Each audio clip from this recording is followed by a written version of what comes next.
Morning. Time for another walk. At least this time I'm not out walking by myself. I brought Yoda with me to help keep my thoughts in line. I was kind of thinking this morning, one of the things I like to talk about with some of my clients and some of my friends and my kids and my family, whatever, is the strength and vulnerability, right? And it sounds counterintuitive, and sometimes when I bring this up to people, they're like, well, what are you talking about? Vulnerability, doesn't that make you weak? And I don't think so. I felt that way when I was younger, and I think especially growing up in our society, and boys are told, boys don't cry, you fall down, get up, rub some dirt on it, walk it off. We're told to be tough, and everybody's kind of told to be tough, and take things with a grain of salt. And sometimes that definitely comes in handy. I mean, you don't want to be so soft that you're going to break every time somebody rubs you. But for me, strength and vulnerability, it really means like knowing when to ask for help, showing when you don't have the strength yourself, and asking for somebody else to lend it or show you how to achieve it, right? And that really comes into play, especially when it comes to change, growth, even educating yourself.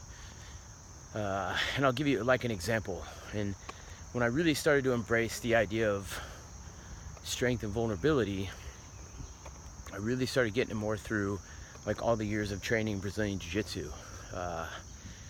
Because when you train Jiu-Jitsu, right, it's, for people that don't really know, it's a lot of grappling on the ground, submission holds, choke holds, joint locks, things like that, right? And then when somebody gets you into a submission, you tap out. And if you don't tap out, you either go unconscious or something breaks or snaps. So especially when you're starting out, you're tapping a lot. That becomes your best technique, is how to tap.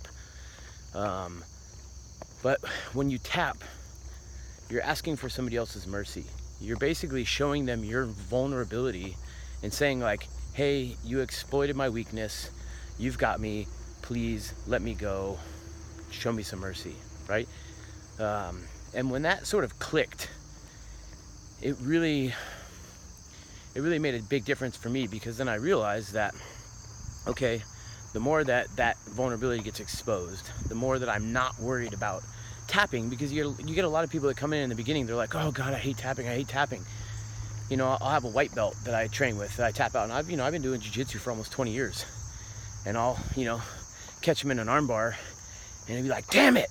And I'm like, wait a minute, what are you upset about? Like, don't you think that we're at a point where I'm actually supposed to do that to you? So you can try to not let it happen, but don't get upset, because it's going to happen. I have more experience than you, and I'm here to show you your weaknesses so that you can then improve, right? So there's nothing wrong with showing your weaknesses at certain times, especially when it's in a way that is going to help you grow, help you mature, help you learn, and asking people for help. And that's one of the biggest things I've tried to embrace in my life, is seeking out mentors, or even just short-term help, like going to somebody that said, okay, you're good at what I want to learn how to do, so please teach me. I'm going to humble myself. I'm going to tell you that I don't know anything, and I want to learn what you have to share. And lo and behold, that usually yields that I start to learn how to do that stuff, and then it improves me, and I've now leveled up my life. And so that vulnerability that I showed adds to my strength, starts adding to some of my invulnerability in other areas. So, asking for help doesn't even always have to be asking somebody else for help, right? Like every time you pick up an educational book, or like a self-improvement book, or a self-mastery book, like that's you showing your vulnerability. Even if it's just showing it to yourself, you're saying like, hey, I'm admitting I need to be stronger in this area. I have some weaknesses. Let me go and seek out this mentor. Even if it's in the form of a book or an audio book, it doesn't even have to be somebody that's right in front of you, right? Or even something like this. If you're taking your time to watch some of these videos I post, and if anything I say makes sense, and you're like, oh, okay, awesome. Well, by you admitting that, really what you've done is that you've just shown strength and vulnerability. By listening to it and taking it in, you've recognized the fact that you had something that you needed to improve, and you were open to hear the information that helped you get past that. So, you know, in our world, again, it's this whole like be tough, be tough, be tough, but I feel like that's changing a little bit. So, you know, think about that. Embrace strength and vulnerability. I'm not saying you have to be a cupcake all the time, but you know, think about times in your life when you've struggled because you were afraid to ask for help, or you know, you didn't want to ask for help because you would be embarrassed, or you thought people would think less of you.